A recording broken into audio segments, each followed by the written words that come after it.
अब हामी चाहिँ नि यो राजा आउँछन् कि भन्ने त्यो आशमा बसेका छौँ हो।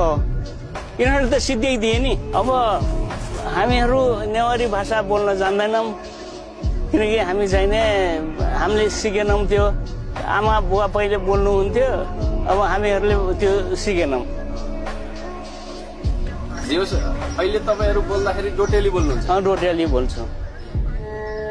अनि नेवारी संस्कृतिहरू चाहिँ कतिको मनाइन्छ? मनाइन्थ्यो, अब त मान्छे पनि छैनन्।